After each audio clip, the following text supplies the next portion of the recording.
The meeting is being live streamed. Everybody see that? Everybody's aware? And you all received those instructions nicely put to us. Images and antics and statements are all out there in the ether. Kia ora.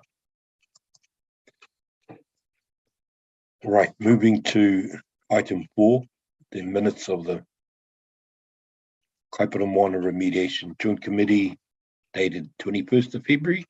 Can I have someone move those minutes for confirmation, please? Happy to move, Councillor Sayers.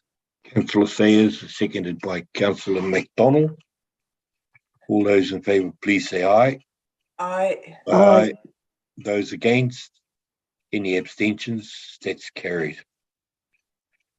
Moving to the, sorry, that was item 3. Item 4, action sheet from the Joint Committee Action Tracker. Someone move to receive the Joint Committee Action Tracker, please. Georgina Connolly. Moved by Georgina Connolly. There was seconder. Kia ora, Sheree Povey. Kia ora, Sheree Povey. All those in favour, please say aye. Aye. Aye. Those against? Any abstentions? Kia ora, that's carried. And item 5, the forward work plan. On page 13, the Māori Kura draft forward work plan be received. Motion to receive the draft forward work plan. Have a mover, please. Aye. Move Virginia, seconded by, Josh, yeah. was that Josh? Sure was, thanks, Chair. Kia ora, Josh. All those in favour, please say aye. Aye. Aye. Any Aye. abstentions? Those against? That's carried. And moving to agenda item 6.1 and pass it to Stephanie Verstig and John Hutton to introduce the Year 3 annual work plan draft. Item on page 15 of your meeting papers.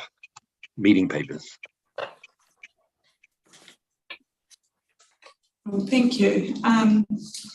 So you have for this item a draft of a cover report to the work plan and a draft of the Year 3 annual work plan.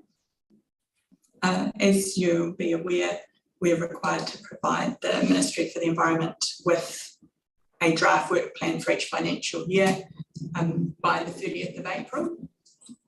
And in the March workshop, we sought your feedback on some key elements of that draft plan. So for this item, we seek your direction on the draft that's attached, and we seek your agreement to delegate approval of a revised version of the plan for submission to MFE. And we seek your approval to for the chair and deputy chair to sign out a final of that draft for MFE by the 30th of April. We envisage we'll make some changes following this meeting to address any feedback and also to reflect any improvements to modelling of the KPIs over the coming couple of weeks. So the draft work plan that's attached, in summary, it aims to, it's focused on a sustainable scale up of the program in Year 3 in line with our vision and objectives. The budget for the total program in Year 3, or the current draft, is 16.584 million. So this is made up of very close to 50% contribution from the Crown, the 3.4 million contribution from councils, and the remainder covered by in-kind contributions from landowners, and also at this point from Fonterra through our partnership with them. So these figures, the numbers are estimates, and they're going to be updated as we refine both our modelling and also as we get a firm view of the actual spend in year 2 and the amount of funding that needs to roll over from this year into year 3.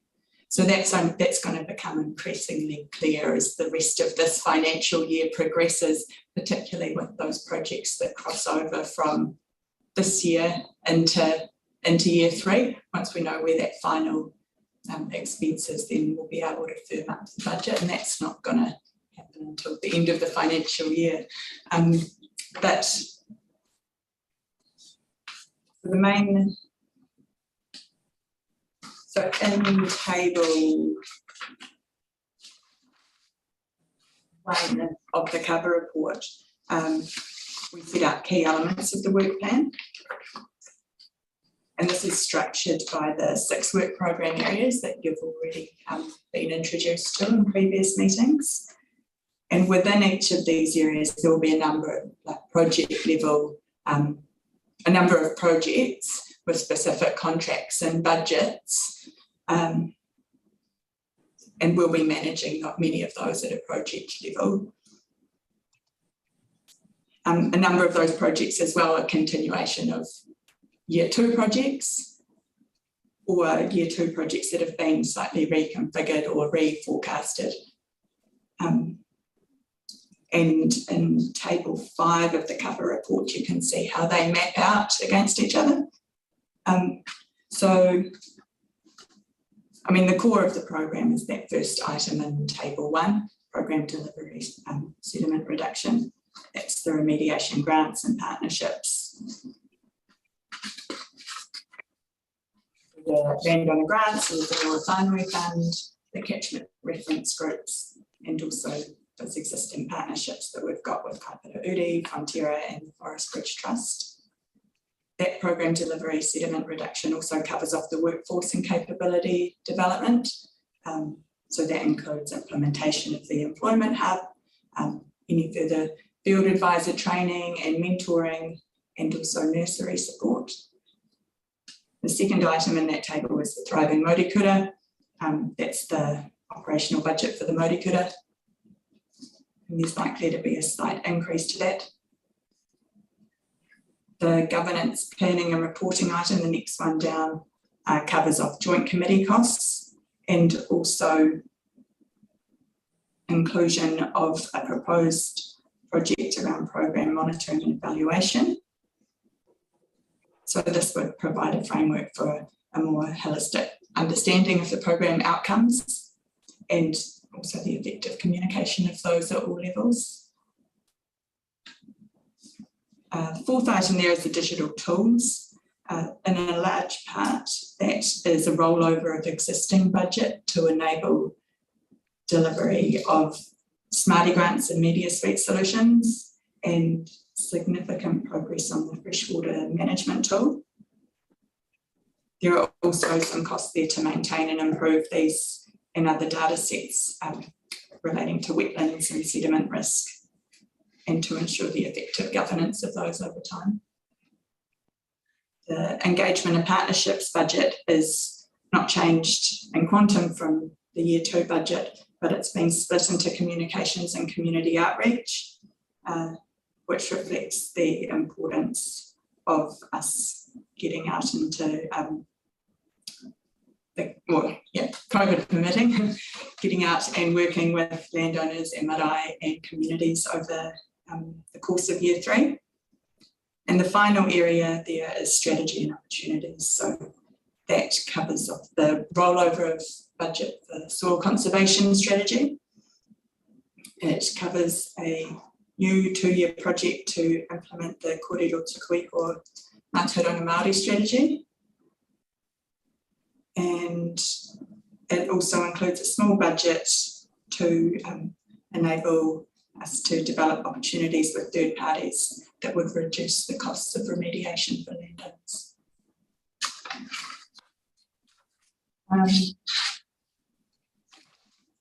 Table 2 shows proposed key performance indicators for year 3. And we've tried to take, I guess, like a middle of the road approach with regards to ambition for this year. So neither overly conservative nor extremely ambitious, but developing something that's like a moderate approach and that we think has an appropriate level of ambition but is achievable. And you'll see there is there's a reasonable increase in the number of sediment reduction plans there, and a reasonable increase in the amount of fencing that we think would be delivered. This reflects what we're seeing come through in actual figures about what is being contracted and achieved. This month we've exceeded our year 2 KPIs for fencing, but we're still behind on planting, and we think that trend is probably going to continue with a greater uptake of fencing initially. And so you can sort of see that coming through in the KPIs for year 3. And you'll see that there is an item in there about other soil conservation measures, and that's to be confirmed really once the soil conservation strategy is in place.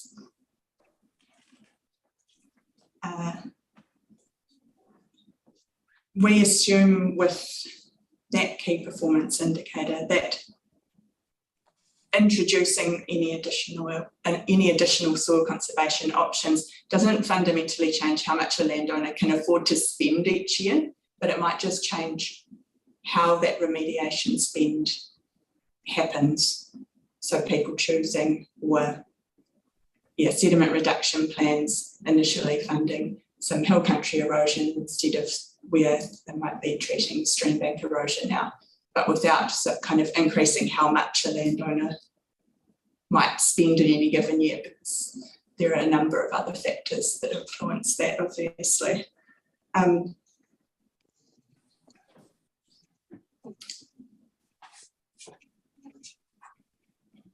The other point to note, in paragraph 9, we mentioned there's an opportunity to review the program phasing in the middle of this year. And this, we think the draft work plan, any rephasing wouldn't fundamentally change what we think is a sustainable scale up for year 3. So,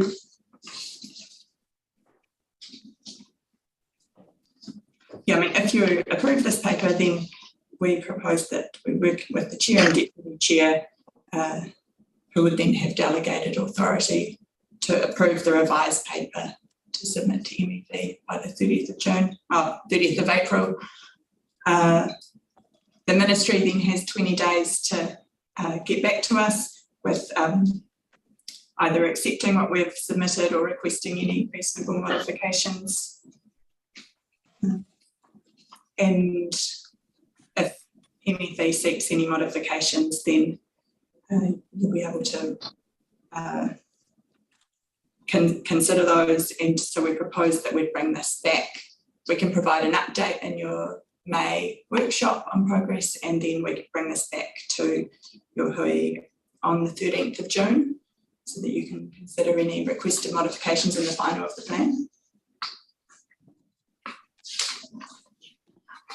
One thing that Steve might want to just update us on too is, I know there's been a lot of consultation on the draft work plan in progress, and that's with some key partners who obviously have an interest in this, including the Northern Regional Council and Auckland Council. So just to note that this is not being developed alone in the Mōrekura. It may be an important point to understand. Perhaps we open through Tame, through the chair, open for any questions or points of clarification first.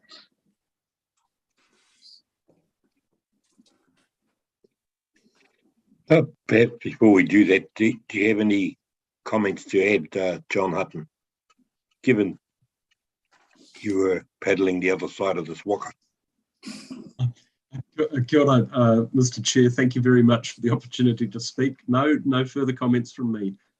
Kia ora. Okay, thank you. Kia ora tātou. Any invite comments, reactions? Kia ora tami, Malcolm here. Kia ora, Malcolm.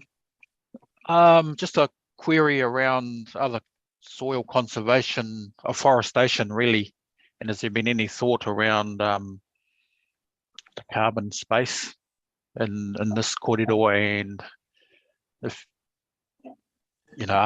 could we potentially effectively be partnering people to create carbon forests?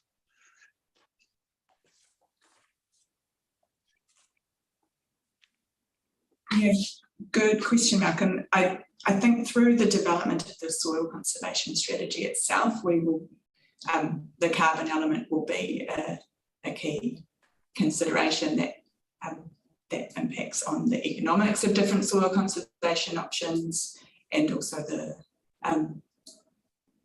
and influences landowner decision making and options. So through the development of that strategy, that's something that we'll need to be paying close attention to. But for the purpose of this plan and assumptions about uptake over the coming year, we haven't factored it in explicitly because we don't have that clear policy in place yet. And there are big differences between some of those soil conservation options and the carbon benefits of those in the short and medium term. And if I may just add to that too, you might recall from the workshop last month that we're allowing for both for budget or activity under this forthcoming strategy in this work plan from around halfway through the year, but we're making no predetermination over the mix of agreed final soil conservation activities in respect of the highly erodible land. That's the work to come that Steve's mentioned. What I can say, however, is that through the new opportunities work stream, the last strategy and opportunities, the last of the 6 work programs, we are definitely progressing, whether it's directly funded by KMR, still to be decided through the soil conservation strategy, or funded by third parties and other what I call more market-driven opportunities to allow for and enable KMR landowners to benefit from carbon opportunities or carbon-driven opportunities. Now that's at an early stage, Malcolm, but you might see more of that under the Potātaki report at the end of this item. We do have a number of opportunities in that space, including one we spoke of last month in relation to Auckland Council carbon offsets in the more coastal margin areas, and I'm happy to speak to that when we get to that report. Thank you. Any further comments, questions? If not, there are 9-10 recommendations in, starting with receiving the work plan draft. Can we take those? Take the first one, certainly, and then maybe work through the balance. Have a mover and a second for receiving the work plan draft. Moved by Amy, seconded by Josh. All those in favour say aye. Aye. Right. Okay, and now moving to the balance of those recommendations. Are they okay to receive in total, or do you want to go through those one by one?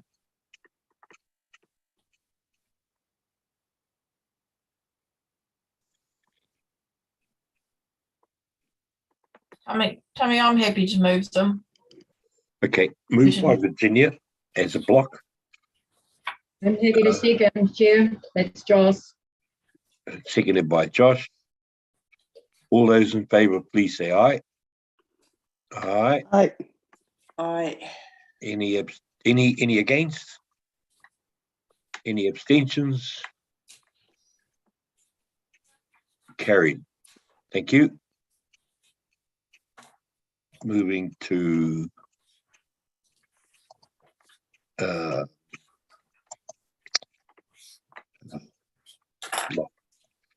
lost my sheet. That's all right, Tommy. We're up to the COVID-19 policy review paper. I'm happy to talk to that if that's helpful, very briefly. So Thank you. Item 6.2, which is a review sought by the Joint Committee in December of the KMR COVID-19 policy settings.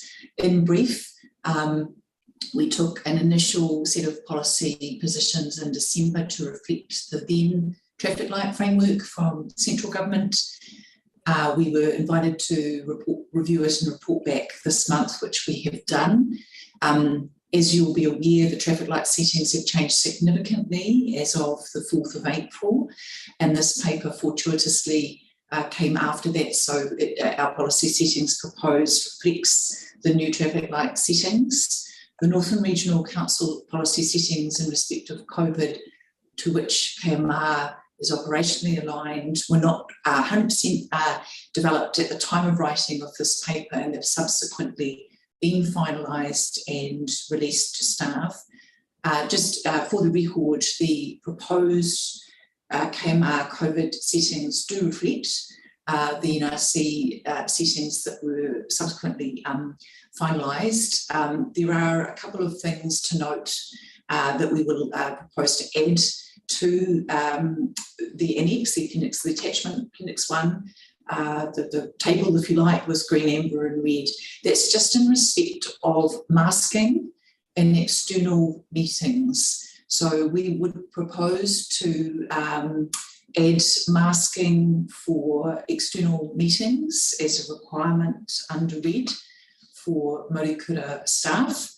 And we would propose to also reflect the NRC policy settings, a small change to that red setting for external meetings, which is still a consideration as to whether we should meet in person with online options being recommended where it is appropriate and possible. Now, that just for the avoidance of doubt, that would not stop us meeting with externals. We do that now, but we do that very carefully given the vulnerabilities in the communities with which we engage. So those are the two minor updates to the paperwork: masking with externals when we're meeting with others, and meeting with externals as appropriate with a fallback for online consideration of online meetings. So I just wanted to alert you to those changes. Otherwise, what is proposed in front of you aligns to both the central government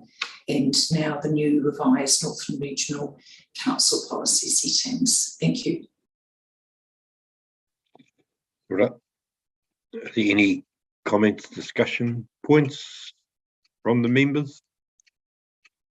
If not, can I have someone move and second the receipt of the report first?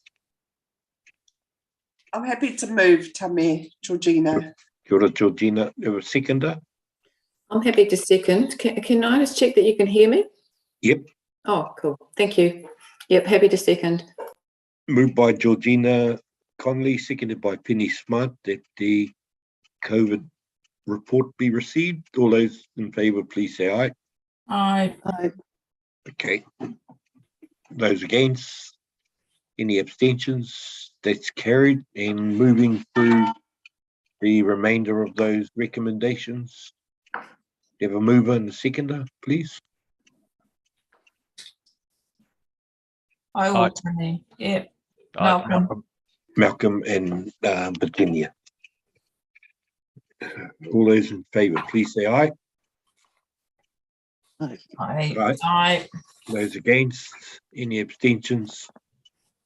The balance are carried as well. Okay, moving to morning tea. Oh, no, sorry, a bit earlier. May I, through you, suggest we take the review of members' allowance policy review? It's a short item. Yep, by all means. We'll carry on with the agenda till 10:45. Good, that sounds great. And that may allow Guy to at least have a break there and get back to his important thing today. So the allowance policy, back in the day, the Joint Committee set up in 2020, late 2020, December 2020, a policy around Joint Committee members' allowances to enable reimbursement for time and costs in undertaking these sorts of meetings. This was a scheduled review of the policy and on an annual basis that occurs. And what the work in the Murukura has done is allowed us to benchmark the allowance policy as to whether it's still up to date in terms of, if you like, mileage, local government committee fees, and we've also reviewed the fees framework, which is a central government policy setting for bodies in which the Crown has an interest. And we're very conscious here that MFE and the deed of funding has a central government interest. We undertook a brief analysis of mileage of the Joint Committee fees, the daily rates, etc., and this fees framework from the Crown.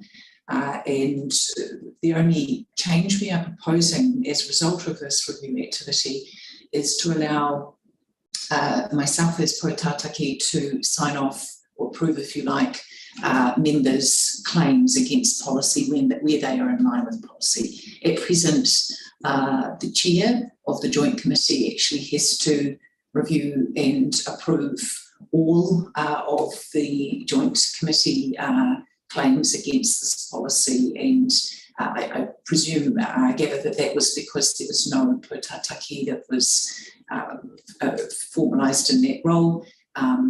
It would seem to be more in line with other policies to allow myself to do that where the claim is in line with policy settings.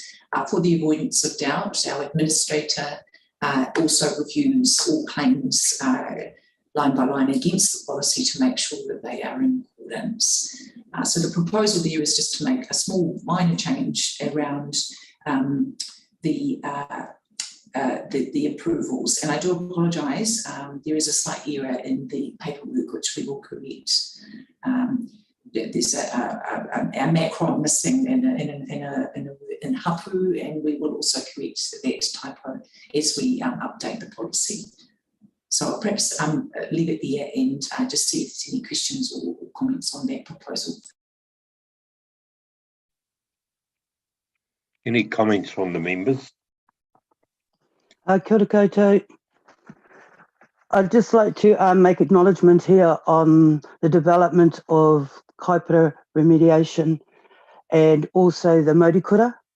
And I'd also like to acknowledge how we've been able to work together in true partnership, and just an acknowledgement to where we are landed today and everything we've been able to achieve. So I just wanted to make those acknowledgements here today, and I'm happy to receive this report. Kia ora. Kia ora.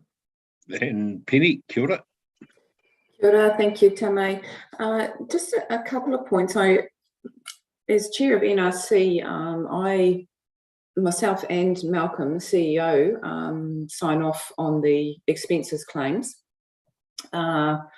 So I don't necessarily see this, and that adds a level of protection for both of us, I feel.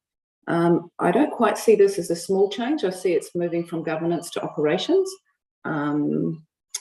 So it is a definite change. And I would just question whether, because KMR is underneath NRC, or part of NRC, whether this fits okay with what NRC does. And I guess like my recommendation would be, and I'm happy for people to disagree, that it is the chair and the Poetataki that do the sign-offs. Kia ora.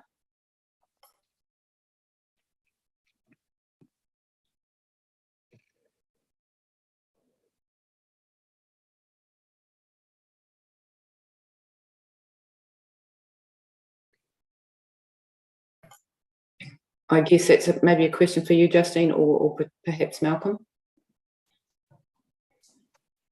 Kia ora, Penny. I guess a question back, if I may, and this may not be answerable. I am appreciating John or Greg may be put on the spot here, but what do Auckland Council do, because usually KMR looks across both councils in respect of that, and I take your point, Penny. I'm happy to work with that if that is the preference of the joint committee, but I haven't benchmarked that, and I would like to understand what Auckland does in that space, please, if there is an understanding of that here today.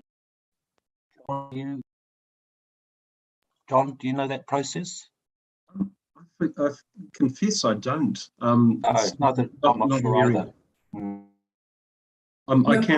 I can find out. I mean, to me, it's a question of transparency and also just convenience and ease here.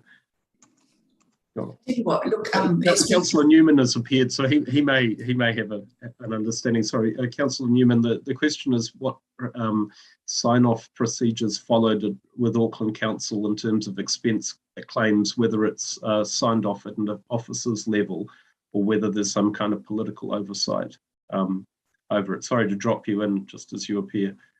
No, that's fine. Firstly, can I? Good morning, everybody. My apologies for my late arrival. I had a bit of an emergency this morning. Expense claims made on a monthly basis. Members will lodge their expense claims in discussion with their council support advisors. Milo Goucher is my CSA. That will need to be checked and audited, particularly on if I'm claiming for mileage. But ultimately, that will be signed off by the governance director. So it is signed off at an officer level, but it is signed off with having been lodged by me. I have to sign it, and then it has to be checked, and it's done that way to protect members, to ensure that that the applications for reimbursement are consistent with the policy. As a means of protecting me, I don't want to be lodging an application in error. If that answers, I'm happy to. If that answers your question. Thank you very much, Councillor Newman. No problems with that. I'm just aware, if I may, we will take that away. I'm happy to, if the preference of the joint committee is for that joint sign-off to give those added layers of protection, I'm very comfortable with that. And I'm also conscious that the Murikura works under NRC policies more often than not. That is our guiding principle. So perhaps if I have permission to do that we make that small change to take that back to have the joint sign-off in line with NRC policies. But Daniel, I've been seeing your hand jump up. Yeah, when I sign my application and lodge it, it's a signature of my understanding that what I'm lodging is a correct application. I would never be reimbursed for something unless it was approved by the governance manager responsible, and the reason for that is obviously to ensure compliance. So yeah, look, ultimately I don't get reimbursed unless it has been audited and agreed. Kia ora. Any further comments?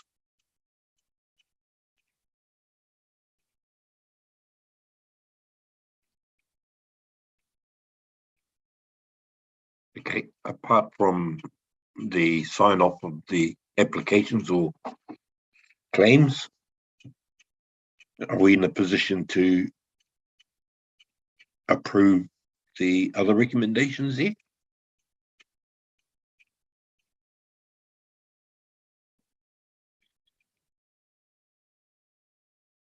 Are you happy to proceed with your motion, Cherie, to approve what's there, apart from the final sign off of the claim forms? Yes, I am. If the Justine's going to come back with the double, we agree that the chairperson and we apply to the Northern Regional Council policies of the chairperson and perhaps the Poutataki signing off. Do you have a seconder?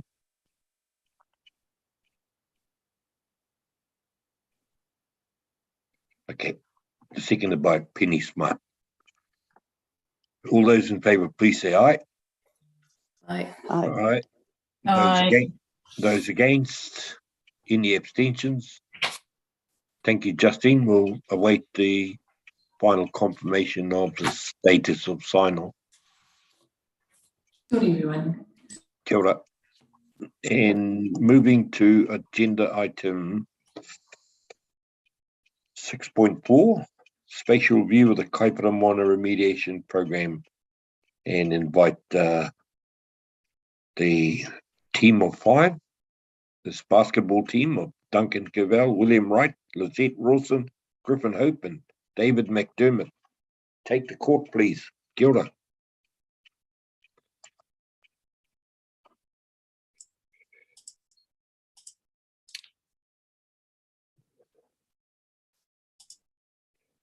Well Kia ora. done. Kia ora, Duncan. Kia ora, everyone. Good morning. We are running a wee bit ahead of schedule, so I just have to notify David Mcdermott to get online. Apologies for this. I will do that now. We are running a wee bit fast. Oh, sorry, Duncan. No. It's because we were just waiting for you, so we're good to go. I'll just let them know. Apologies about this. Thank you very much for the opportunity to talk to you today. I believe I am sharing my presentation, so up we go. Share. Now, can everybody see this? Aye. Kia ora, thank you. Okay. Thank you very much. The opportunity today is for your information, is to provide a spatial overview of the KMR program. We've had a good indication of the progress we've been doing through the annual plan process and presentations that we've had today. This gives you an ability to view it holistically over the wide range of different disciplines and work areas that we're doing. So today we're going to briefly look at the landowner grants and the engagement and the distribution of them, of the landowners and landholders that we've been working with. We're going to look at the Whenua Whānui Fund applicants, the accredited nurseries, the accredited contractors, and then at the end, the last 3 slides is a combined view, just to give a feel, an indication of where we're working, any gaps, so that we can direct our resources and engagement processes to fill those gaps if deemed necessary. All of this information, as requested, has been displayed over the top of the Kaipara Moana catchment boundaries, so you can see where certain entities, organizations, businesses fall out of the catchment, and the linkages also to the treaty's statutory areas of interest. So it gives us a good indication of where all this work's going on, where people are coming from. Normally with mapping, we like to put a Kira legend on each individual map, but as you'll appreciate, there's lots of maps here indicating different items. So we provided it in one slide. Now, hopefully you've got this in front of you and you can use it as reference, but if you've got any questions, we can refer to it as we go. We've got, as the chair said, we've got a bit of a tag team going on. So I will MC this to an extent, and I'll pass on. But if there's any overall questions, please feel free to shout at the end of each section if required, or we can do questions at the end. Whatever, if clarity is key, so if you need clarity, let us know, please.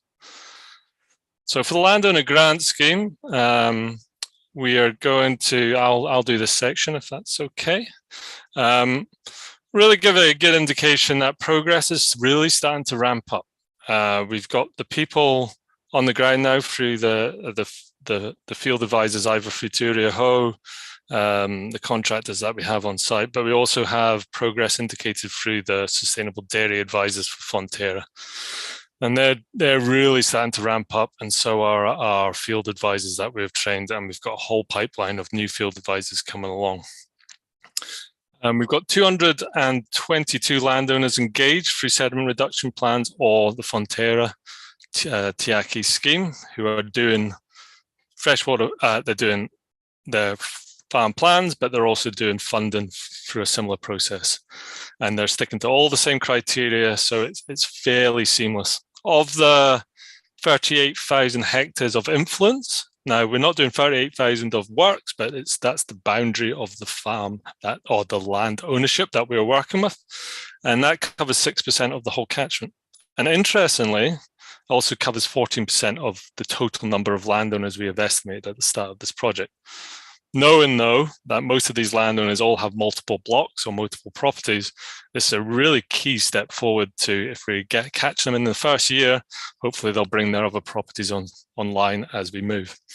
So we have, of that, this is where of the 24,000 hectares we have mapped. Now, those with keen eyes and good counting will find that there's not 222 dots on this map. There's actually 145, and we haven't got the spatial information from Fonterra yet. So this is excluding the dots for the Fonterra relationships. You'll see from this map there is a really nice spread. However, there are also holes. So there's a really nice spread right through the whole catchment. The Mangakai here seems to have a bit of a gap. That might be an indication that there is actually a lot of dairy farming within within some of these areas, but there's also a lot of in the lower catchment. There's also a lot of forestry in the upper catchment. So that gap might be a result of the land cover type.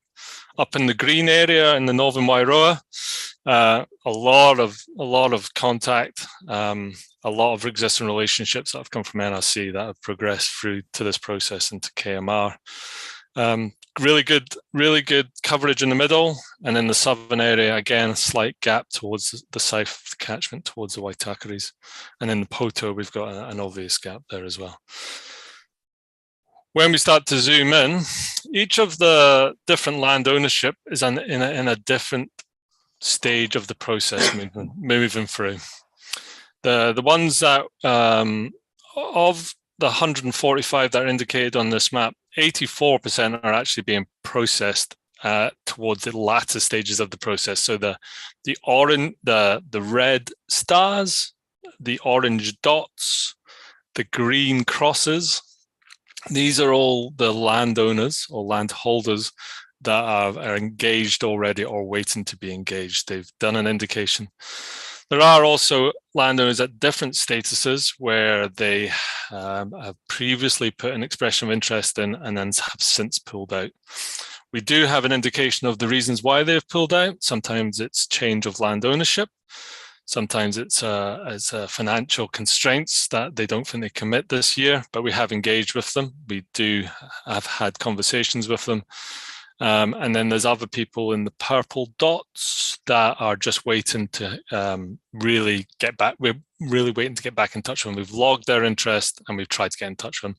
There has been an indication sometimes that 3 or 4 weeks before people get back to us. So we're understanding the lag time and response. So that's the northern area. The middle area, again, good distribution. Poor Poto there is looking a bit sparse, and we need to do some more work there. And we have a trained kaitiaki from Poto now, Colin French. That's hopefully going to have a contract soon with Te Uria Hau, so that will help us with that area. Again, with some of the peninsulas as well, and Tapora, and all these other places that we're really starting to actively work. And in the south, we have reached into the South Head, which is great. We have some small areas missing in Kumu, Central Kaipara catchments. Just for reference sake, those blue lines are the sub-catchments and catchments of the river systems, just to give you a bit of an idea. There's more of them there in the South Auckland and northern areas because the way they delineate the catchment boundaries. We tend to do a bit bigger in the Northland area. So of all those dots and dashes and stars, this is the breakdown of the various statuses. Again, really good hit of about 84%, and now being at the latter stages of process and are starting to get contracts formed with the landowners. We're starting to see projects moving, and this data here doesn't include some of the interest now with the surge, the foundation planting project that we're proposing for this winter. And that 6% of the catchment is a reflection of all this land ownership, and it's probably because a majority of these landholders, owners, are of pastoral farming. So really, it's probably more than the 68% of the catchment that is in pasture. So we've probably got a high percentage of these landowners are the people we want to be working with. It's really cool. Now I'll introduce Griffin Hope. He's going to do this next section. Griffin's been working really hard to contact all the whenua whānui applicants. And Griffin, are you there? Are you online? Ora, can you hear me, Duncan? Kia ora, I can. Can you introduce yourself, Griffin? I'll leave you to go to the next sections, but please tell me to move to the next slide. Okay. Thank you, Duncan. Good morning, everybody. I'm very happy to be here. My name is Griffin Hope, and I am working as the Hapu, Marae and Community Group Liaison Advisor as my official role. I appreciate this opportunity to be able to share with you guys a little bit of our work. Yeah, we've been pretty busy trying to talk to people. I really see that from my perspective, Whenua Whānui Fund is key to this whole project as it brings together landowners, hapu, marae and community groups and our tamariki and rangatahi. And as you know, we have been out there engaging actively with everybody who's made a presentation previously to the Joint Committee and the expressions of interest. So we've been out there at every opportunity to build relationships and spend time with people. I've made lots and lots of phone calls and emails and going a bit crazy in the digital world. We currently have around 14 projects that are in different stages of progressing along our Whenua Whānui Fund pipeline. I'll just show you four briefly. This one here is the Tapora Landcare group, which I'm very excited about. Virginia can perhaps tell you guys more about it in another situation. And this is a whole peninsula-based project around engaging landowners to share costs and get this remediation done work. And obviously there's the amazing island at the end of the peninsula that needs some love and attention. And we hope to get some winter planting done in Tapora this planting season. And then we have the Whatitiri Resource Management Unit at the Waimati Air Nursery, which is another amazing project with a lot of significance around the mauri of the water in Te Mana o Te Wai and the work of Milan and Merle. We hope also to help them fence and plant a large wetland that surrounds the puna this winter. We have the Tinapai Resource Management Unit also pretty close to getting a sediment reduction plan done this winter to plant a little wetland on the peninsula with Makaira and Mina. That's been a fun experience. And we also, I'd like to draw our attention to the Enviro Schools projects, both Enviro Schools North and Enviro Schools South. While these two organisations, we'll see on the map, they're not in the catchment as such, but they are both working with schools that are in the Kaipara catchment. And there's some really exciting stuff coming along there that connects a lot with Te Uri Hau and Ngā Maunga Whakahi that I'd really like to tell you about in the future. So what I'm recognising, there's lots of motivation out there, a lot of long-term aspirations. People are very excited about restoring the Māori of the moana. There's a lot of amazing people. And I think we really have been taking the opportunity to get clarity and find a way forward. So if we just go to the maps, Duncan, we can currently say that we only have one formal expression of interest on our books, but we have a lot of people who have informally done their expressions of interest, and we're actively working with everybody. So here you can see we have some groups up in the top of the catchment, Akirama Marae, i ngā kaitiaki o ngā Waimāori, who are part of the catchment reference group that is emerging. You can see Whatitiri Resource Management Unit there in Waimāori, and the Enviro Schools North Star is out of the catchment. But Enviro Schools, we're working with the school in Dargaville and a couple of schools in Ruawai, and there's some really cool stuff happening on the Potu Peninsula. So we're trying to kind of fill those gaps where there are no stars. And as we move down, obviously there's the Otamatea Otamatea Harbour Group. You can see the Tinapai Resource Management Unit there.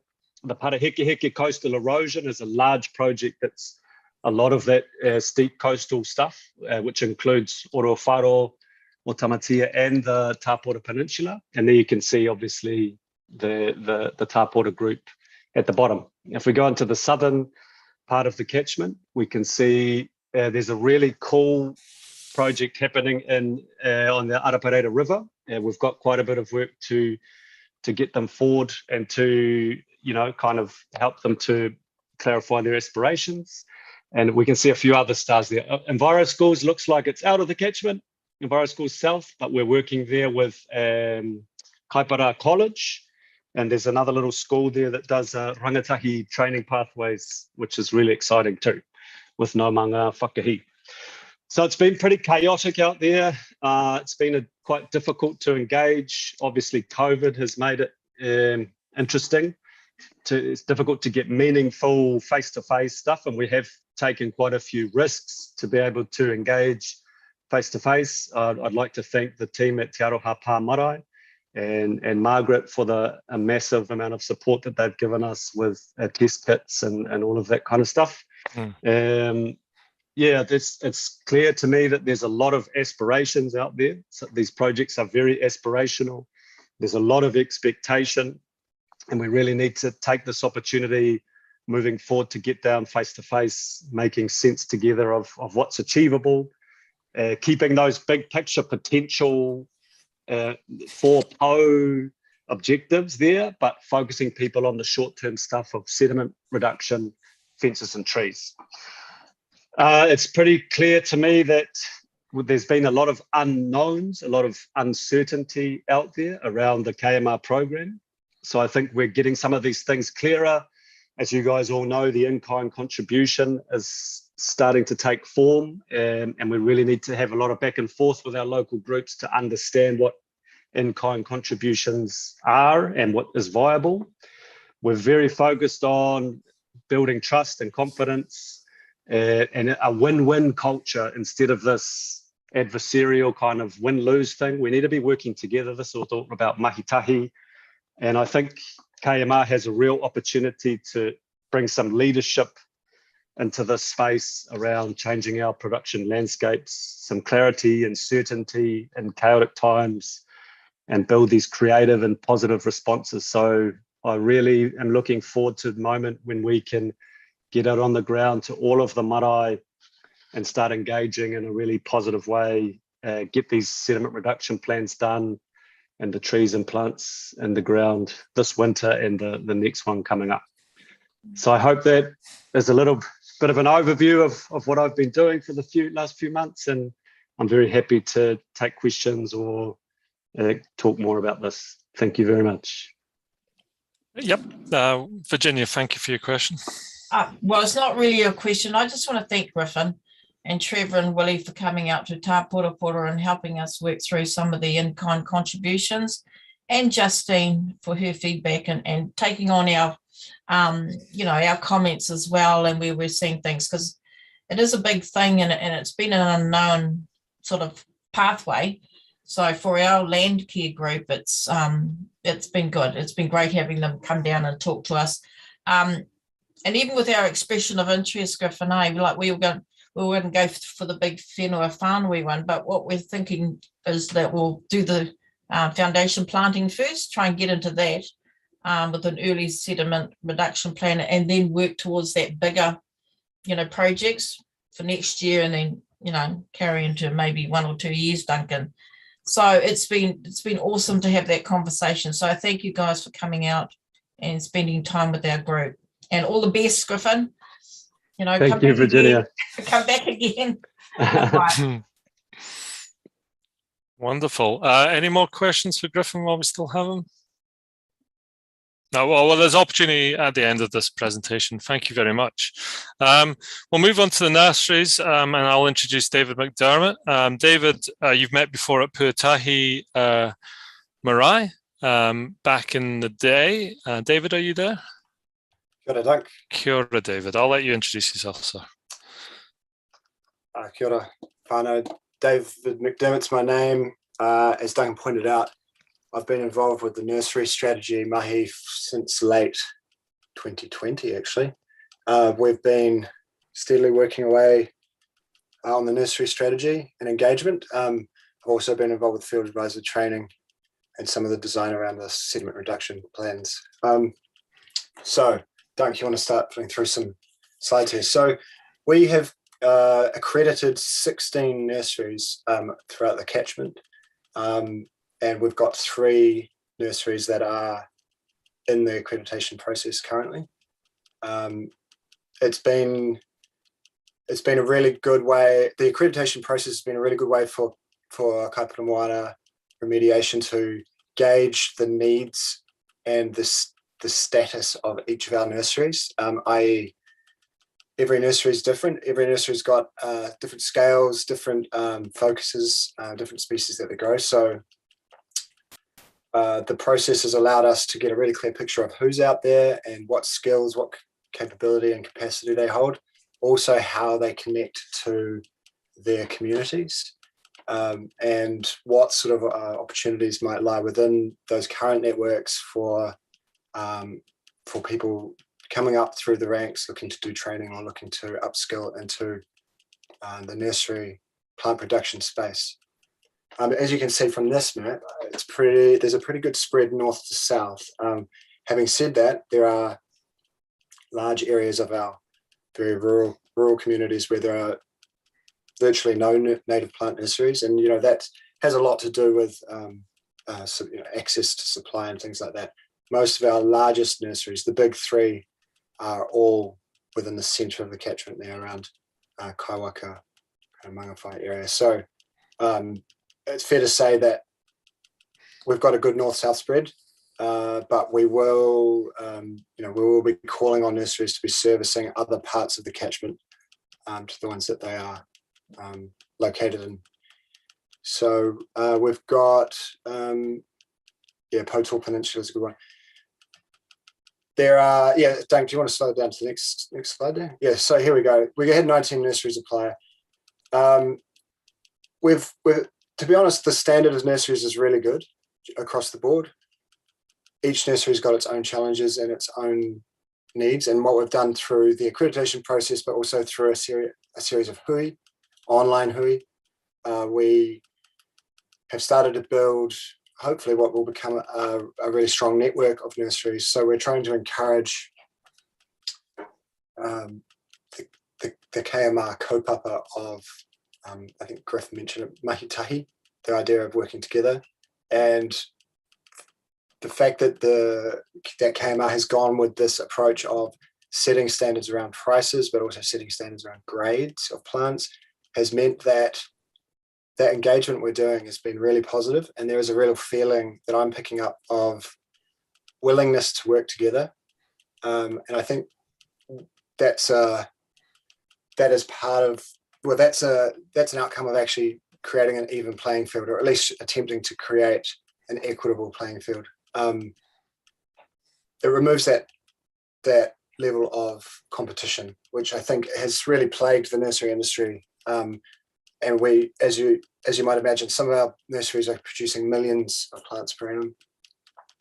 There are many who are producing a lot less than that, and are quite happy doing so. So we are in a good position to be to actually be supporting all of those nurseries. We have commercial nurseries definitely dominate the space, and that would, that's easy to understand given that it is a commercial enterprise and there's a lot of demand out there for plants. But we also have several Uri affiliated nurseries, and we also have some community nurseries. For example, we've got some of our Landcare nurseries, and Enviro Schools is another one. So we're really keen on supporting the nurseries to follow good practice around biosecurity in particular, but also we were looking at health and safety.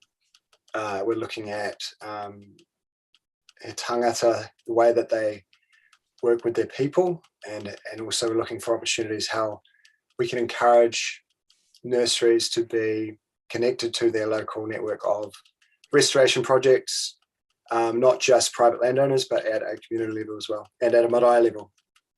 So you can flick along there, Doug. So here's a quick breakdown. I won't go through all of this, but basically this is the first page of our 16 accredited nurseries. You can see there the green indicates that they were accredited without any conditions attached, i.e. other than following KMR kaupapa. These are all nurseries that are really at the top of their game. They've been at this, they've been in the industry for a long time. They have a really high standard. The ones in blue are all accredited also, but they came with a kind of some conditions. When I say conditions, it was more just a note, things to discuss with them going forward. Some of them it was about health and safety. That was a big one. For others, they're quite keen on some support around biosecurity or other things like plant quality. There are certain species that they were growing that we picked up on that perhaps the quality wasn't quite there, but rather than shutting them out, we were really keen to get them in the tent, and then we can work through those issues as we go along and hopefully help to raise the bar across the catchment. Go to the next one there, Doug. Yeah, and then you can see there's 3 in yellow, other 3 that are currently in being processed, and seeing. So yeah, that's cool. Thanks, Doug. We can probably move on. So we've got this year we are in a we're buying plants off the shelf. The reason for that is we are only pre-ordering plants once we have the sediment reduction plans in place to actually order ahead of time. So just as a reminder, the nursery strategy is based around the approach of ordering plants 1 year in advance or up 18 months in advance, so that those plants can be eco-sourced from the eco-district that they come from through our kaitiaki and our professional networks. Also, it means that there's a lot less risk for nurseries and that they can actually grow large quantities to order, safe in the knowledge that the job is there at the end of the growing period. For this year, we didn't want to create any expectations that we couldn't meet, so we've gone with a business as usual approach. We've got plenty of native plants in stock across our nurseries. The last count, we were up above 3 million plants currently available. So this year, the planting, I don't think numbers will be an issue, but I'm working really closely with the nurseries to keep a really tight a picture of what is out there and what is available for KMR. So we had 3 hui. I worked on these 3 hui with Charmaine Bailey, who is someone I work with a lot. She was also with, well, you would have met her at Puatahi also. So we did these 3 hui online. Obviously, we weren't able to do it in person, which would have been preferable. But we wanted to cover off some of the issues, some of the updates from KMR. We had Darren Van Beek join us from Modikura to address any questions around workforce. We touched on these topics. So our final hui was last week. I've now got all of our nurseries administration sorted, so they're now suppliers to the program officially, and this is where the rubber hits the road. I'm now processing planting plans and getting plant orders placed. So there you go. I think that pretty well covers it, Dunk. I'm happy to answer any questions, or if anybody would like to put their hand up, or we can come back to it later. Cheers all. I can't see all the questions. I can't see any hands raised at the moment from my view, so we'll move on. Thank you, David. David's been an absolute star in the last few months. Appreciate your assistance. And Darren's name was mentioned. Darren Van Beek is our next contributor to this presentation. Darren, are you there?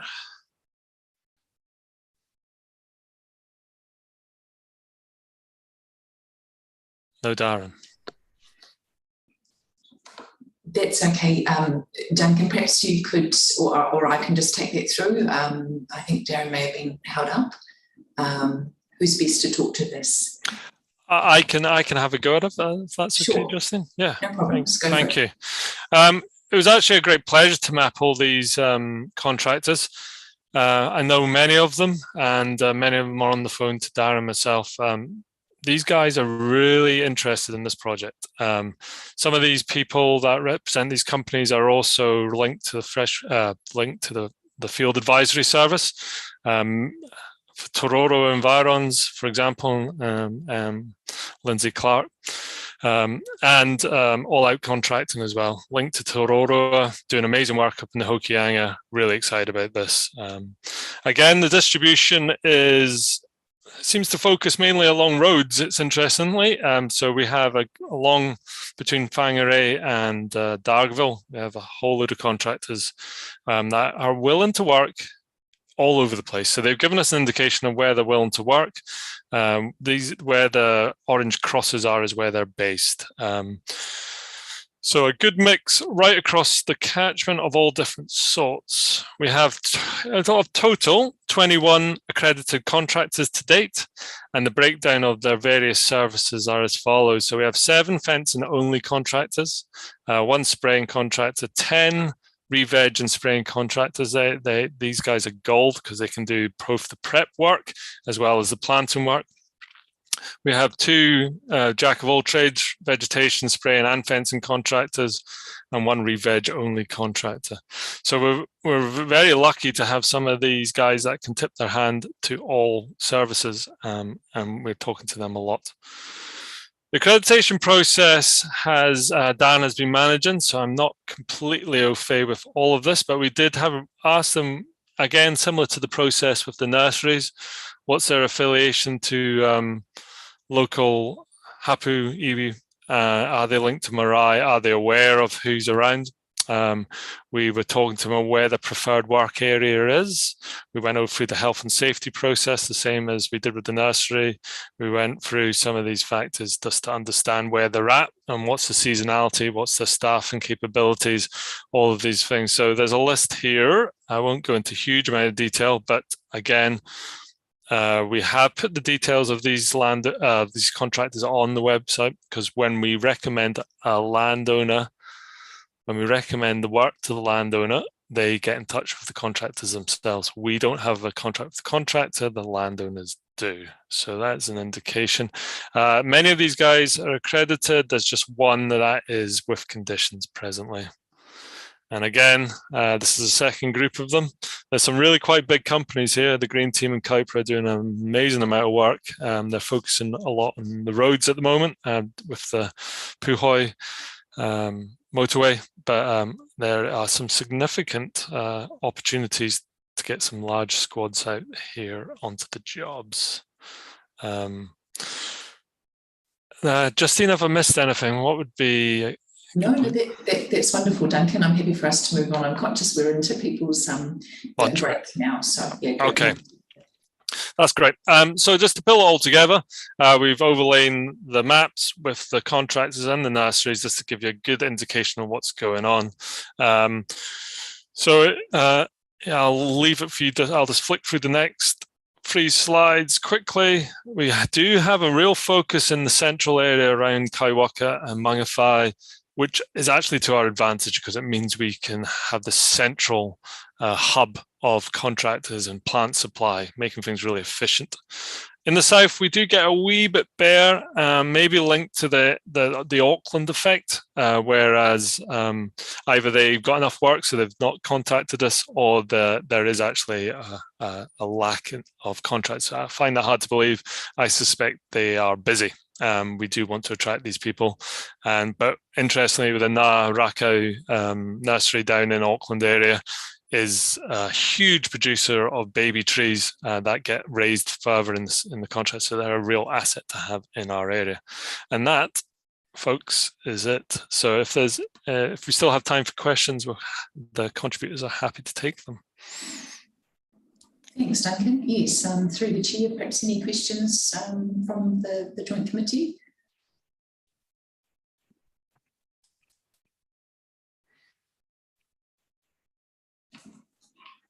Kia ora, Virginia.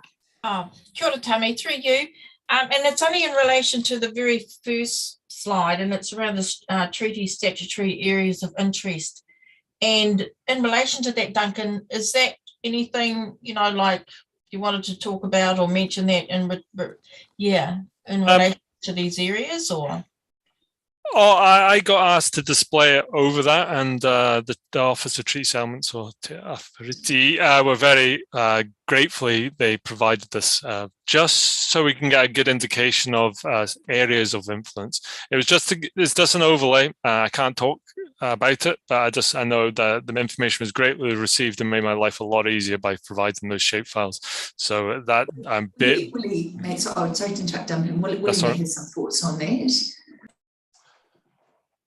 No, Duncan's basically covered it, but I can say I'd like to thank Te Awhiriti because they're the ones that gave us it.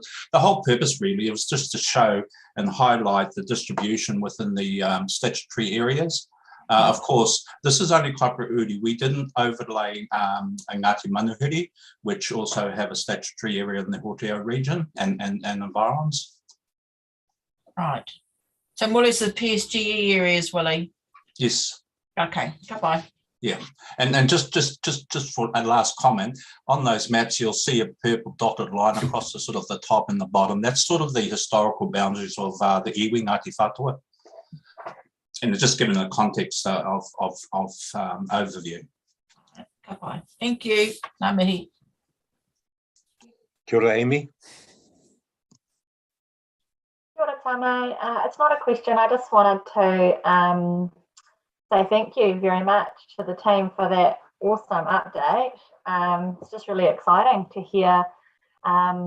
I guess we've been stuck on Zoom for so long now, it's hard to feel connected to the mahi. So it's just really reassuring to hear that you guys have been out there doing it. And particularly Griffin, when you're speaking about the energy you're encountering out there, just feels great to hear that and just awesome to have the update. So thank you very much. Kia ora. Thank you. Kia ora. Any further comments? Just a quick one from me, Tame. Yeah, great presentation. Thank you. It's really nice to see that visual. It sort of puts it all in place. Just, Duncan, you might, I'm assuming that Reconnecting North is somewhere in the mix here? Reconnecting Northland, did you say? Sorry. Yeah. That I'm not aware, Justine. Yep. Yes, I'm happy to take that one. We are in discussions with Reconnecting Northland around the workforce development side, and also how through Environs, if I've understood correctly, they will be involved because we know that they do that work. We've also engaged with Dub directly through the governance, and we're expecting some whenua whānui applications to come through directly from here. So I'm not close to that. Penny, others in the team may wish to jump in if they have more up-to-date information there. Oh, that's okay, Justine. I just wanted to check. Thank you. Yes, no worries. Well, we'll find that out. Kia ora. Any further comments, questions? I've got a couple. And I'm really want to be absolutely clear about my comments. The significance of the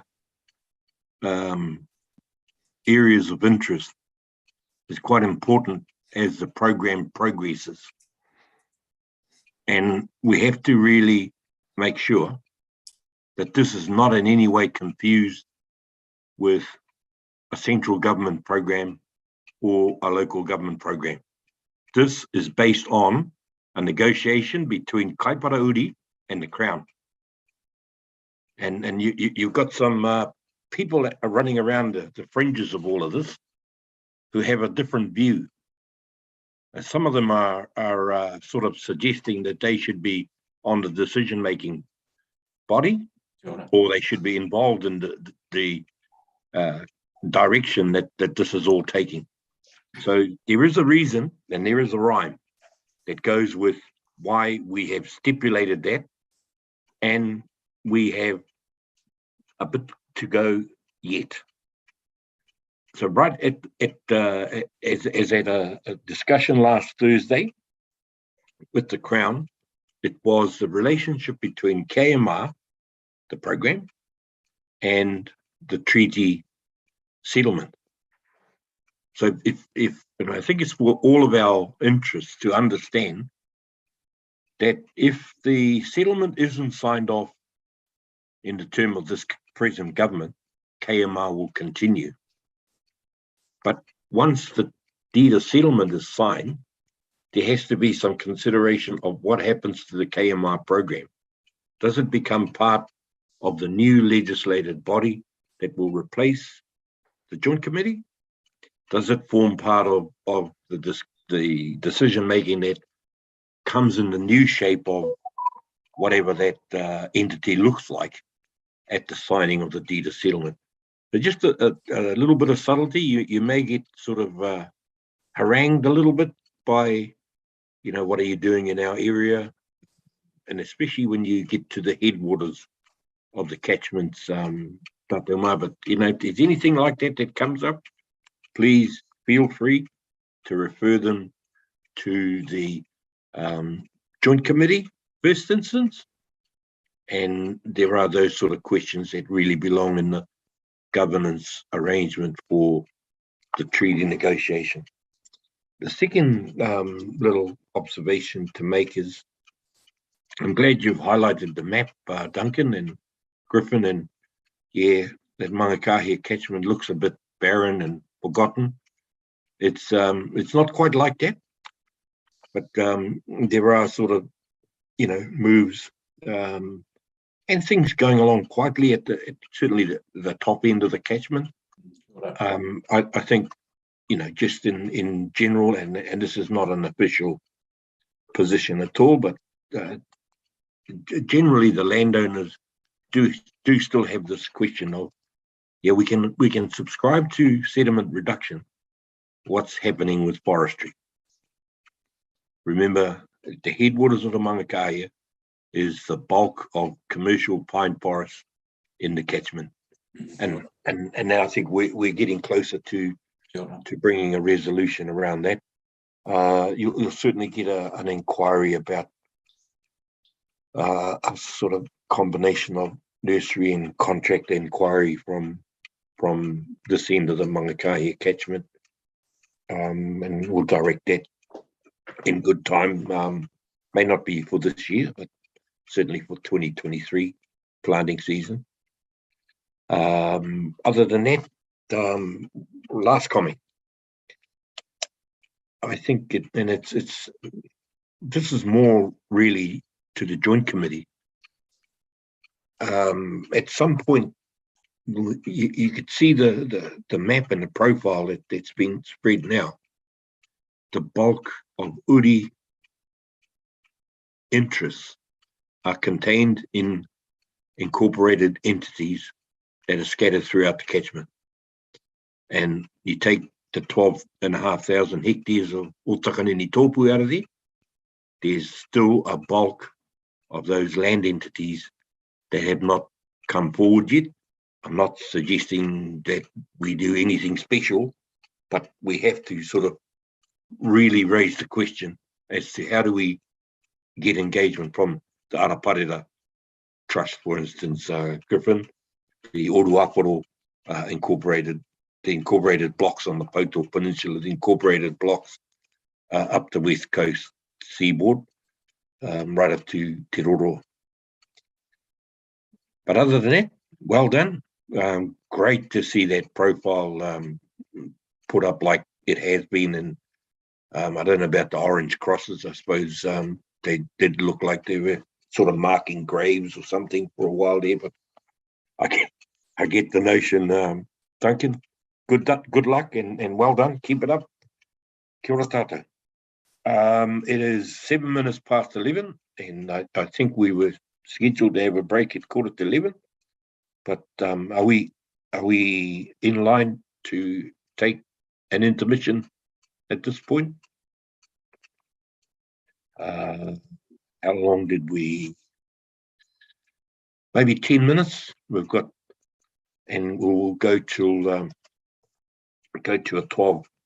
a 12 p.m. lunch break. Ka pai? We may be finished by then, Tame, so that would be great if we could finish early. Yes. Okay. Well, we'll take a 10-minute break and give it a go to try and wind us up by midday. Brilliant. So is it 11:18, 11:19? Yep. Great. 20 past. Great. 20 past 11. Kia ora tātou.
Another prescription because they only give you 1 month buy. Okay. How are we looking? Pricing review. And then the Potataki update correspondence. So I'd just like to invite in Darren Van Beek, who we've talked briefly about today, to take this paper through with Lizette in support. Kia ora, Darren, welcome to the Joint Committee. Kia ora, Justine. Kia ora tātou. I'll just give a brief background to the pricing review. So obviously the KMR schedule of prices sets the price of payments to the accredited contractors who supply spraying, fencing and planting services to the KMR. So in line with the Joint Committee's recommendations that a price review occur each year to keep up with changing market conditions, as well as feedback from accredited contractors, both through the accreditation process, HUI and consultation. We identified that, yes, we needed to undertake this pricing review, and that was done earlier this year. We also, the Modi Kura also identified the risk to the program of not meeting market pricing demands, as we need an engaged and willing workforce, as they're crucial to deliver the necessary works that are required to meet the program targets. So that was forefront of the mind as well. Market pressures that the contractors are under at the moment are coming through increased materials cost, increased labour cost, fuel cost, freight cost, as well as wider impacts from COVID-19. The method we used, as I said, we engaged with various trusted accredited contractors, both through HUI, face-to-face meetings, as well as on the phone and email. And we use that feedback to benchmark market pricing. On top of this, we compared that pricing with the pricing set out in the Tūrurako paper called Review of Actual Forestation Cost 2021. So just to touch on the outcomes of the pricing review, in general, they're very positive in that the KMR was already very close, or in some instances matching market pricing. And if I talk to each of the different services that are needed that the contractors supply, I'll talk about each separately. So for spraying, knapsack spraying, for site preparation, For example, no changes were needed to meet the market pricing. Although it's important to keep in mind that this method of site preparation will be rare. The most preferred method of spraying site preparation is done with a spray unit, and that is where the review outlined that we needed to shift slightly on the pricing to reflect market pricing, and really this has risen largely due to the fact that fuel as well as chemical costs have increased. In terms of release spraying, again, there's only a slight change on the knapsack spraying. For planting, this was one that was widely discussed both in Hui and in consultation with the various contractors. At present, the KMR uses a flat rate across all the planting activities. However, the review pointed out that we needed to have flexibility here. So the idea would be to move to a three-tiered approach. That would be easy, moderate, and difficult planting. So the difficult rating of planting is varied based on two main reasons. One being the accessibility to site, and two being the terrain of the site that's being planted. So, for example, planting a steeper terrain will take significantly longer than planting a flat riparian strip. As you can imagine, it's harder to move around on a steeper terrain. It takes longer for you to put your plants in because it's generally drier on steeper terrain, but also getting your plants to the planters takes longer too. So if we're talking about, say, a half-litre grade of plants, you get 28 half-litre plants in a tray, and a planter may only be able to carry 2 of those trays up the hill to plant. Once they put in their 50 odd, they've got to go back down to get more plants. So all of this is adding to time and therefore cost. Likewise with accessibility, this is a big one too. Accessibility to the planting site will either add time to the site or expedite the time on site. What I mean by that, if I use an example of a site that is close to a farm race or close to an access road, it's easy for the planting teams to access the planting site. It's easier for the delivery of plants to the planting site, which therefore speeds up the process. However, if it's difficult to access the site, it's going to slow it down. An example of this might be, I know in my previous work, working in these sectors, I'll use an example of a wetland. So wetland planting would generally be considered easy or easier planting because it's generally flat terrain, it's wetter ground, so the planters can move through quicker. However, if this wetland is located a long way at the back of a property or the farm that A, you can't get the plants delivered to, and B, it's not easy to access that site with the planters' utes or vehicles, all of a sudden they have to bring ATVs, quads with trailers to move the planting teams in and move the plants in. So one of the planting team is then dragged off the spade and is delivering plants to the people planting constantly. So all of a sudden, what would look like an easy planting job has now become moderate or potentially difficult planting. So that was the reasoning behind moving to a three-tiered approach. We had to have that flex in planting prices. Moving on to freight. Again, we pointed out that pricing needed to adequately reflect the freight costs to deliver plants to the planting site. At present, KMR has no freight costing for the program, and we identified this as a risk for two main reasons. One, if the landowner has to cover 100% of the delivery cost, it may deter them from best practice in sediment reduction, and that is fencing and planting, and they may revert to only fencing.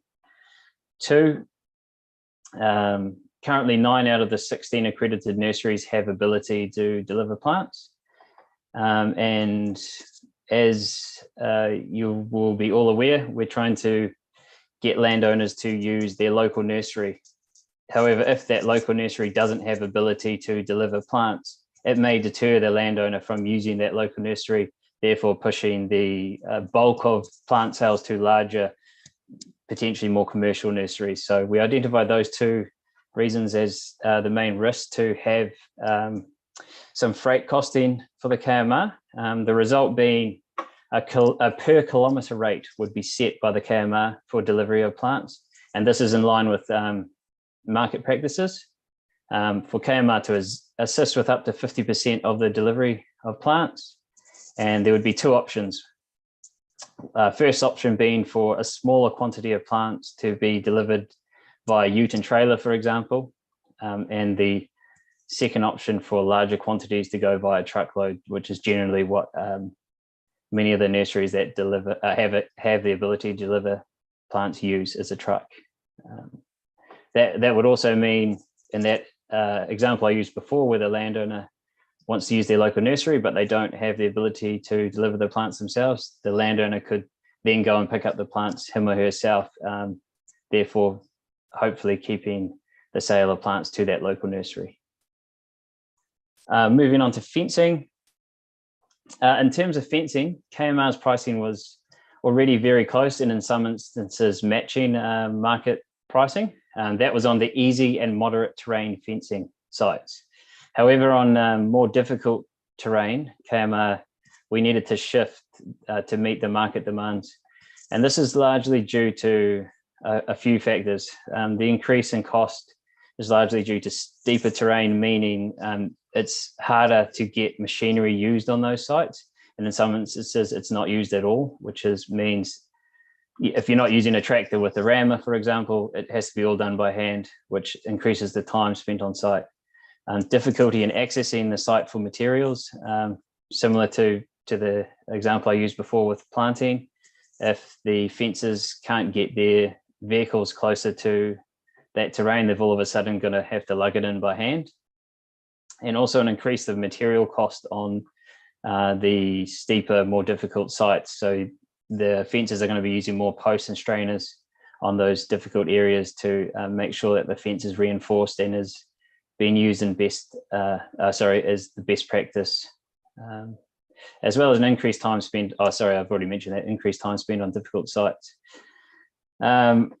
Speaking of posts and strainers, a few of the contractors that we spoke to, one of them, for example, sits on the board of the Fencing Contractors Association of New Zealand, and him and along with some other fencing contractors that we spoke to all mentioned the fact that it would be ideal for the KMR to reflect the cost of prices of posts and strainers.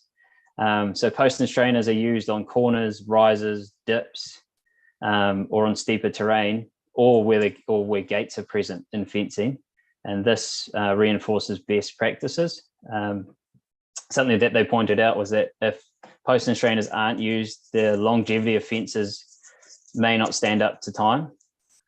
So they were really pushing home that if we're pushing for best practice, it's best to have these posts and strainers, a provision for posts and strainers in our pricing for two reasons. One, for best practice, as I just mentioned, and two, so the landowners can see an upfront cost during the SRP phase while the field advisors there costing the fencing project up with them.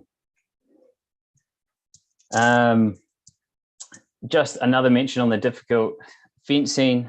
It's important to keep in mind that our fencing difficulty is trained with the field advisor, so they're trained alongside an accredited fencer as to what is easy, moderate, and difficult fencing, so they can point this out. And rather than having one fixed price for the whole project, our field advisors will mix up the costs throughout the length of the project. So for example, you might only get a 10% of the total fencing costs is in the difficult phase, and the other 90% is moderate or easy.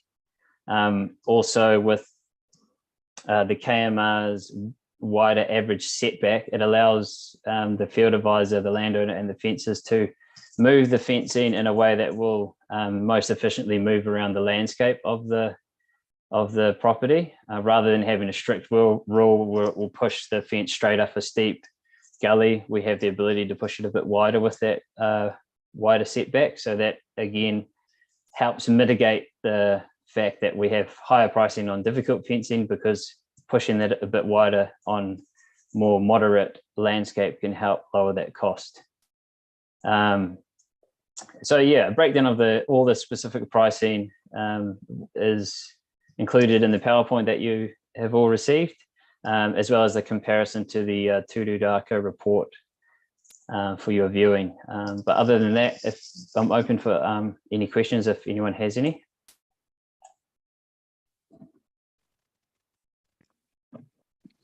Any questions? Thank you, Darren.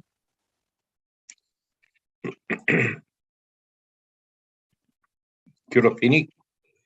Thank you. Thank you, Darren, for the report. Yeah, interesting, being a farmer. So I've got a couple of comments. I'm agreeing with all the recommendations. I think it makes definite sense to have 3 categories, and strainers factored in because they're quite expensive, and agree with the freight costs. So my first question is, where we've got knapsack spraying and tractor spraying, will we at some stage when we get up into the highly erodible land, will we factor in helicopter spraying? I'm not sure of the answer to that, Penny, but I think at present, Justine knows. That's right. So, Penny, look, we may well do. I think what we're going to do is form follows function. We'll want to get that soil conservation strategy sorted out about what types of activities are in the KMR program. And then as a result of those activities that are funded, we'll look at the most effective and ideally also cost-effective way of delivering that remediation, and therefore what's counted as KMR activity. I mean, it affects the in-kind contributions, as you know, as well, total value of works, 50-50. But that's the job of work that we will do once that strategy is set. What I can say, and what's important to note, is that it's what makes sense. That's a very key principle, what suits the whenua and the landowner or landholder choice as well. Those are 2 underpinning principles. I think it's really important to know and to note that as already KMR policy settings have evolved, and Penny, you'll be aware of this too, to reflect either changing regulation or changing practice or better practice once we have the information. So we will adapt, and it is intended that we'll adapt KMR in time to reflect those new policy settings under soil conservation, and that may well include part costs or 50-50 costs and contribution to helicopter. That's a policy setting that the Joint Committee will need to review when the time comes. But a great question and a very good point to note. Thank you. Cool, thank you. And just a couple more. I'm sorry, I might have missed it. So we're going with the freight costs. We're going to standardise or cap what we're going to pay. Is that correct? Similar to what we do with some of the other. Yeah. Okay. Correct. And just yes. Sorry, Penny, if I just add to that. So we identified 120 kilometre round trip as the total because we're trying to keep, as I said, we're trying to incentivize landowners to use local nurseries. So that there would be a cap on that. Yeah. Thank you. And I should know this as well, but the 7 wire, is that battened? No battened. Yeah. Okay. I did. I've got a nephew who's a fencer, and I asked him what his rates were, and they're very similar. So, yeah, all good. Thank you.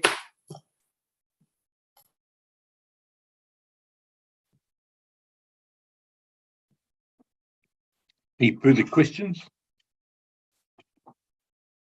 Kia ora, Tommy, Malcolm, Tēnā. Just a quick, have we captured the price increases in the forward work plan? Stephanie? Yes. Right. Yeah. We've modelled them. Yes, sorry, Steph. Yeah, we'll be working on using that, applying the updated prices for year 3.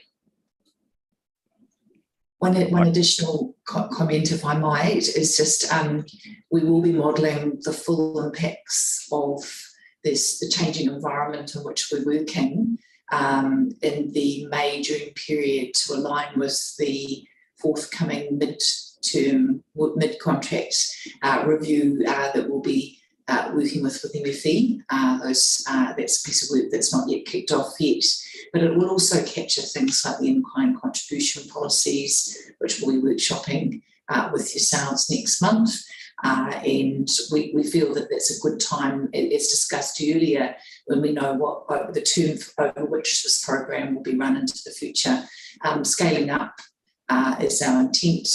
We also need to manage what I call the absorptive capacity of landowners in the catchment. So all of those things will come together, pricing, value of in-kind contributions and what's counted there, and the term, the number of years over which the program is to be budgeted will come into a remodelling using the Grant Thornton model, but changing the assumptions and pricing that forms that. And we can talk about that at the workshop next month, in case that's helpful. Thank you.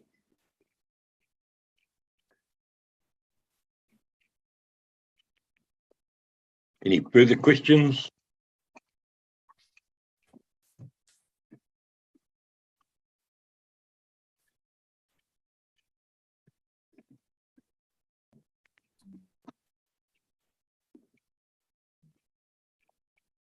Do you want to add anything to what Darren's covered, Lizzie? Okay. No, thank you.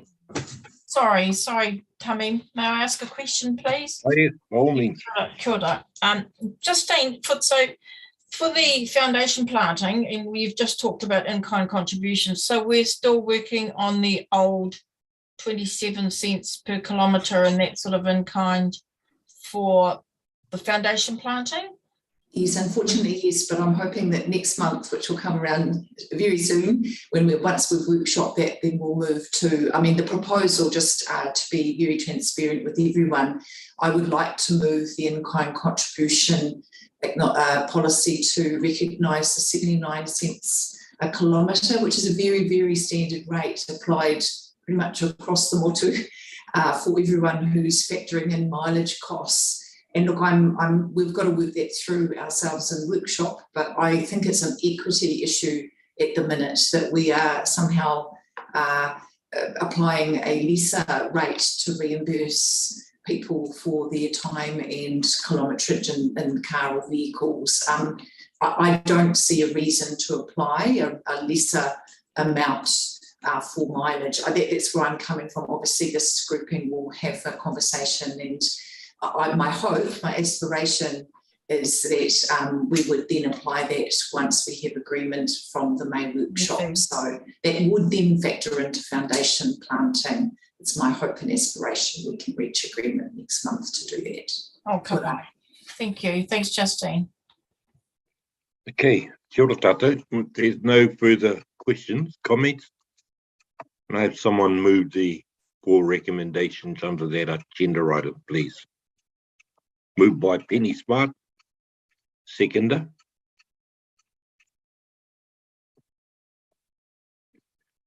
Virginia Warner. All those in favour to please say aye or raise your hand. Aye. Kia ora. Any objections? Any abstentions? That's carried. Thank you, Darren. Thank you, Lisette. Moving to agenda item 6.6, the Poutātaki update. Thank you, Justine. I'm very conscious I've got one item after that, so I'll try and keep it short. But look, this is the update report, as always, from the Poutātaki in the 6 weeks since we last reported from the Murikura. And what I think today's discussions have highlighted and what my report reflects is the incredible amount of delivery and work program activity in train. I think it's a very positive scaling up that we're seeing now, and thank you to everyone for their support. 2 comments which are real right now in the Murikura that I wanted to just touch on that are kind of headwinds to that delivery. One, the COVID impacts. Even today was one of our key administrators out of action with COVID. That those are very real impacts on a team of 11.4 FTE, and we have been very affected by those COVID impacts. I am hoping that will drop away, but for now those are quite real. The second point I would like to make is that we are increasingly, given our size, We are increasingly working through delivery partners, and that's small d, small p, but there are a range of our partnerships. And I often say that the Morikuras are a po in the ground, and there are ever increasing circles of partners who will help across a very, very significant catchment to deliver on the Kaipara Moana remediation kaupapa, including many of yourselves and the entities that you represent. So, and that's all landholders and landowners. We are very dependent on others working with us and us working with and through others to deliver on this program. Now that does in some cases take time, and it does take face-to-face, and I am very excited that from the 26th of April, after the Labour weekend, long weekend, we are going to be both present in the Morikura office behind me. We will be back in the office, and we will be trying within the bounds of COVID settings of the time to start scaling up a little bit more the in-person engagements to be able to have the conversations we need to work alongside and through others. A key focus will be finalisation of the annual work plan that Steve's taken us through, John's taken us through today. It's a big piece of work, and we're working very closely with Ministry for the Environment to make sure that that's as accurate a view in the scale up next year as we can. But obviously another focus that will be a big one is this mid-contract review. And we will need to spend a lot of time doing that as well. And thirdly, lastly, you will see some references to community engagement. The communications, outreach and engagement piece we know has been underdeveloped to date. I know that Ben and Willie are onto it in terms of being able to already lift that up and grow that, but we're expecting to see a lot more of that in the coming months. But I am really pleased and want to acknowledge the team for all of the great progress that you see in that report. So I'll stop there and just see if there's any questions or thoughts from yourselves.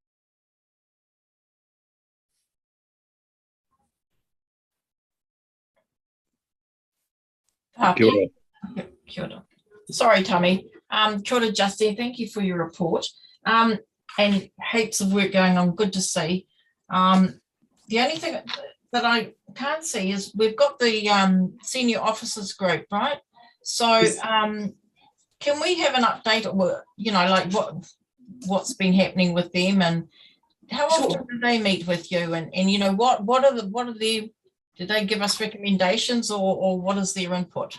Sure, that's a very good question, Virginia. So we meet with them quarterly. The next meeting is on the 4th of, or 2nd of May. Sorry, whatever the Monday is. I think it might be Monday the 2nd of May. The intent, we do communicate both individually with SUG members, but also as a collective. The last SUG meeting was unfortunate. It was hosted by Ngāti Whātua. Fortunately, it was cancelled the night before the Monday workshop because of the COVID rules coming into, I think we might have gone into red, this would have been beginning of February. And so Alan, the host, elected to cancel that so that the CEs could work on new policy settings under the changing traffic light system. What that meant, that the purpose of that workshop, and we still need to have it on the 2nd of May, was to review the joint committee decisions around the senior officials group and its focus and its activities. And in person, and this is why it was so important to meet in person, to workshop whether we felt that that joint committee mandate had been fulfilled, discharged, and if so, was there any interest and intent to meet for information exchange. Now, I canvassed individually with the senior officials. I'm sure they won't mind me disclosing that.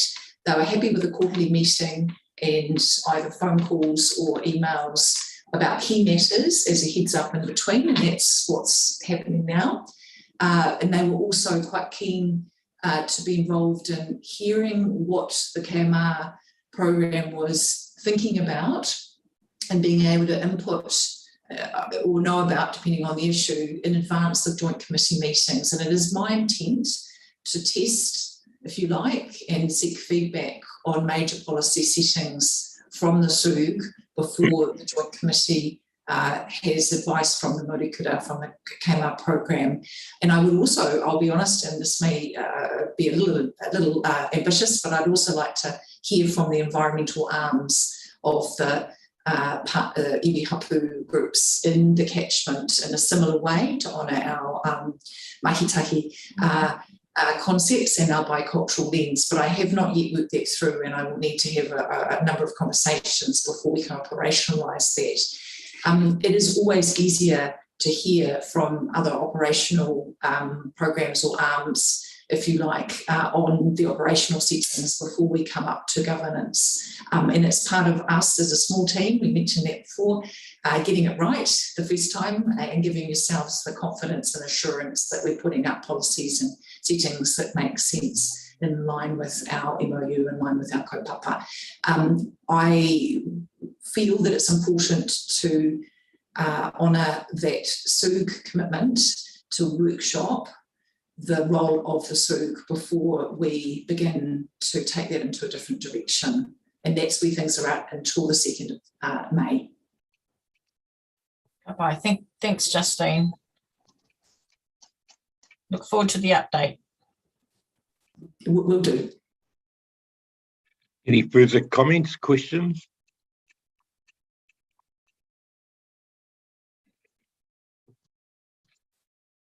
What's the recommendation with that update? Kia ora, Tame, just to note the report. Okay. It's an information report.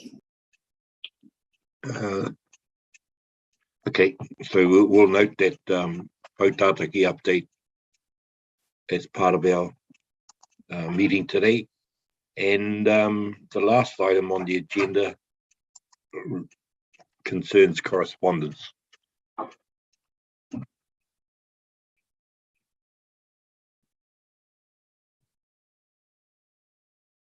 In Sandra's absence, Tommy, I'm happy to take that. The last correspondence item is an email to the chair and Poutātaki from Danielle Hancock, who is the, as you know, the Rodney Board ward representative, one of the Auckland Council representatives in this kaupapa, to acknowledge her resignation through conflict of interest reasons. And so it's not the role of this joint committee to accept that resignation, but it is the role of this entity to note it. And perhaps Jonathan Hutton might take us through the process by which that role will be filled. Thank you. Kia ora koutou. The different member parties to the KMR program all appoint their own members, as you'll be aware of. So it'll be up to Auckland Council to go through the steps we need to go through for an appointment for a replacement here. There's a conversation that needs to take place at the local board level as to whether we go through those steps, given that there's an upcoming election later this year. There are some complexities because it requires decision making both at a local board level and then paper at a governing body level, but we'll work through that, and either there'll be somebody new coming or not until after the election. Kia ora koutou.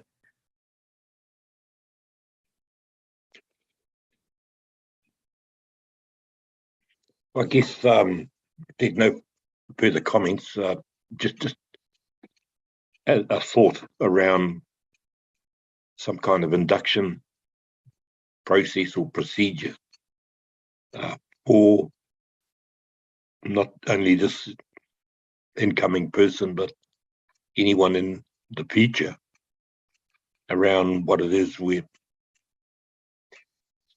developed so far. And is that something that we could organise jointly between Murikura and of course the nominating bodies? Kia ora, Justine. Kia ora, Tame. Yes, that's something that would be set up normally, including for after the local body elections, should there be any new membership on the joint committee as a result of those elections. I've already put some time into the diaries as holds to allow for induction from a range of people, including Willie, myself, Tame as chair, and potentially Penny as deputy chair. We would propose to hold the first induction, including for any people from this joint committee currently who would feel the benefit of an induction. I must admit I hadn't been aware that induction hadn't been something that we had done until now, so I'm very comfortable about doing it. And secondly, we know that in October, the 10th, the second anniversary of the MOU signing, that this, the KMR program is seeking to invite a range of ministerial colleagues, if you like, to come on the boat trip. Now, we've had to cancel the boat trip on the Kaipara Moana several times because of COVID settings. I am hopeful by October that we will be able to do that, and it may well be that we have an interim boat trip that we can organise as well to accommodate the Murikuta staff, who will also be, I think, benefiting from that type of on-the-ground induction. But I must admit we're waiting for the Omicron peak to subside before making dates in that space. Hopefully that gives you enough of an overview now, but I can see John there, he may have some thoughts to add. Out of our mind, not a particular thought on that. It was just something I thought it should bring the committee's attention to deep down in the terms of reference for this committee. The joint committee does not dissolve at the point at which the local body elections happen. It's a feature of the partnership design here. So the committee continues as a constituted joint committee of councils. The council membership of the committee, though, needs to get revisited after the elections. So there's a refreshing of the council membership. What this means for the Kaipara Uri membership is you don't need to go through a process of going back to your respective PSGE bodies and seeking reappointment and things. So continuity with the Kaipara Uri membership, although of course Kaipara Uri entities can revisit that whenever they may wish, but there's a kind of a phase where the council membership effectively steps off and then gets reappointed in. And just for clarity, normal process for councils is you have a meeting immediately after the elections where the councils themselves go through a process of appointing all sorts of councillors to various committee meetings. We would ensure at a council staff level that process would be followed and the council appointments would be made to the joint committee. Sorry, it's a bit of a mouthful, but I just thought it'd be worth talking through that right now while we're on the subject. Penny? Through Tame, just looking at the election timetable, did you say the boat trip was on the 10th of October, Justine? Oh, Sorry, we haven't set that yet, but it would be as close to as possible, and it would depend a little bit on tides and election cycles and when warrants were received or equivalent for the local governors. But it's in line with the 2-year MOU. Yeah. No, I'm just looking because the election day is on the 8th of October and declaration of results on the 13th. So then I'm just not sure we may not have councillors on the 10th, but anyway, I'm sure you'll work around that. Yeah, thank you. Actually, I hadn't been aware of those specific timeframes, so that is helpful when we write to ministers, which is on the list of things to do. Cool. Thank you.